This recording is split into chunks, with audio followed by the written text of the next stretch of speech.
ఎవరి లైఫ్లో అయినా సేవింగ్స్ ఇంపార్టెంట్ కదా. నేను కూడా చేశాను కొంచెం చిన్న సేవింగ్, ఎందుకంటే అది చాలా ఇప్పుడు నాకు ఇంపార్టెంట్ కాబట్టి, అత్యవసర పరిస్థితి కాబట్టి దీన్ని ఓపెన్ చేస్తున్నా, లేదంటే ఓపెన్ చేసేదాన్ని కాదు. దీన్ని సేవ్ చేయడానికి నాకు మినిమం 3 years పట్టింది. అస్సలు ఎంత కష్టపడి ఎంత ఉంచానో, కాకపోతే ఇప్పుడు నాకు అవసరం కాబట్టి ఓపెన్ చేస్తున్నా, లేదంటే ఓపెన్ చేసేదాన్ని. కానీ చూడండి, ఈ బాక్స్, ఇది వుడెన్ బాక్స్, మొత్తం క్లోజ్గానే ఉంటుంది చూడడానికి, మనకు క్లోజ్ ఓపెన్ చేయడానికి కూడా ఉండదు. దీనికి అయితే చిన్న డమ్మీ ఇస్తారు. ఇది మనం ఇలా ఓపెన్ చేసేసుకుంటే మళ్ళీ తర్వాత మనం రీయూజబుల్, మళ్ళీ ఇది మనం జస్ట్ గమ్ పెట్టి అతికించుకుంటే సరిపోతుంది. ఎవరికైనా మనం ఇప్పుడు పిల్లలకు కూడా మనం డబ్బులు ఇస్తాం ఎంతడంగానంత, వాళ్ళకి ఇంకా సేవింగ్స్ అవేం అర్థం కావట్లేదు. మా చిన్నప్పుడు అయితే మా మమ్మీ వాళ్ళు ఎంచక్క డబ్బులు ఇచ్చేవాళ్ళు. మేమేం చేసామని వాటిని ఇలా చిన్నగా ముంతలు ఉంటాయి కదా మట్టితో చేసినవి, అందులో వేసుకునే వాళ్ళం. మేము దాచి పెట్టుకొని సంథింగ్ ఏదో ఒక వస్తువులు కొనుక్కునేవాళ్ళం. ఇప్పుడు పిల్లలకి జనరేషన్ ఏంటంటే కొనుక్కోవడం, వాళ్ళు ఖర్చు పెట్టడమే, కానీ సేవింగ్స్ అయితే ఎవ్వరికి అర్థం కావట్లా. మనం సేవ్ చేసుకుంటుంటే పిల్లలు కూడా మనతో పాటు సేవ్ చేసుకుంటూ ఉంటారు. అలా నేర్పిస్తే వాళ్ళకు కూడా డబ్బులన్నా, వాటి గురించి వాల్యూ అన్నా కానీ, వాటి వల్ల యూజెస్ కానీ అన్నీ అర్థమవుతాయి. ఖర్చు పెట్టంగానే ఏముంది, వాళ్ళకి ఆ కష్టం అనేది అర్థం కావట్లేదు కదా. మనం కూడా కష్టపడ్డాము, వాటి వల్ల అర్థమైద్ది కదా డబ్బు గురించి. ఈ వుడెన్ బాక్స్ చూసారా, ఇప్పుడు ఎంత కష్టపడి ఓపెన్ చేస్తున్నామో, కానీ ఇది ఓపెన్ చేయగానే వచ్చే హ్యాపీనెస్ మాత్రం చాలా ఉంటుంది కదా. చాలాసేపటి ఎంతసేపటి నుంచి ట్రై చేస్తున్నది ఓపెన్ కావట్లేదు, కాకపోతే చాలా కష్టపడ్డాము, అయినా ఓపెన్ అవుతుంది. ఇందులో ఎంత డబ్బులు ఉంటాయి మినిమం ఒక గెస్ చేయండి. గెస్ చేసిన వాళ్ళకి చూద్దాం ఎంతమంది చెప్తారో.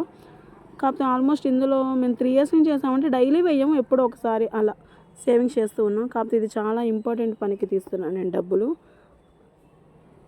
మీలో కూడా ఎంతమందికైనా సేవింగ్స్ చేసుకునే అలవాటు ఎవరికైనా ఉంటే నాకు కామెంట్ చేయండి.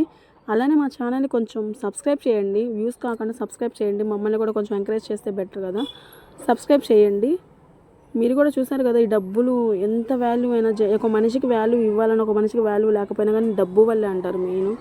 అదే ఈ డబ్బుల వల్లే ఎవరికైనా కానీ చాలా ముఖ్యం. ఈ రోజుల్లో మనం కష్టపడాలన్నా, ఏమన్నా ఉండాలన్నా, జనాలు ఎవరైనా గౌరవించాలన్నా కానీ డబ్బులు ఉంటేనే కదా. డబ్బు వల్లే ఏదైనా సాధ్యమవుతుంది.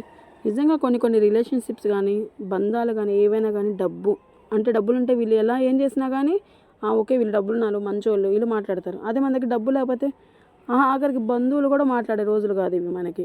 ఏదైనా కానీ డబ్బు వల్లే వాల్యూస్ పెరుగుతాయి అంతే. మీరు కూడా మీ పిల్లలకి ఎంతమందికి సేవింగ్స్ గురించి చెప్పారు, ఎంతమంది సేవింగ్స్ గురించి దాచిపెట్టుకోమని చెప్తున్నారు తెలిస్తే కామెంట్ చేయండి. ఇది ఆల్మోస్ట్ ఓపెన్ అయిపోయింది, కాకపోతే చాలాసేపు పట్టింది. మాకు దగ్గర 15 minutes ఎబో పట్టింది ఓపెన్ చేయడానికి. అది ఓపెన్ అవ్వట్లేదు. కాకపోతే ఇంక ఓపెన్ అవ్వకపోతే కట్ చేద్దాం అనుకున్నాము, అది ఎంతసేపటి కూడా కట్ అవ్వట్లేదు. ఇంకా దీనికి ఇలా కాకుండా మనం ఇప్పుడు ఐరన్ బాక్స్ వస్తున్నాయి కదా, ఐరన్ బాక్స్ ఎంచక్క తాళాలు పెట్టుకోవడానికి, లాక్స్ పెట్టుకునేవి అయితే ఇంకా బెటర్. ఇంకా మట్టి అయితే బెటర్, కానీ కాకపోతే మట్టి మేమేం చేస్తామంటే డబ్బులు మా మమ్మీ వాళ్ళు ఇచ్చినప్పుడు అలా వేసుకొని పైన హోల్ పెట్టేసి చాకుతో తీసేసేవాళ్ళం. చూసారా, 3 years నుంచి కష్టపడి దాచిపెట్టుకునే డబ్బులు ఇవి. ఎన్ని ఉంటాయో గెస్ చేయండి మీరు, నేను కూడా గెస్ చేస్తాను. నాకు ఐడియా లేదు ఇవి ఎంత పెట్టామంటే, ఒకసారి అలా వేస్తాం కదా చూడండి ఎన్ని డబ్బులు మినిమం ఎంత ఉంటాయి అంటారు. చూడండి ఒకసారి చూసి మీరే కామెంట్ చేయండి. ప్లీజ్ మా ఛానల్ని సబ్స్క్రైబ్ చేసుకోండి, లైక్ కూడా చేయండి. థ్యాంక్స్ అండి. Bye bye.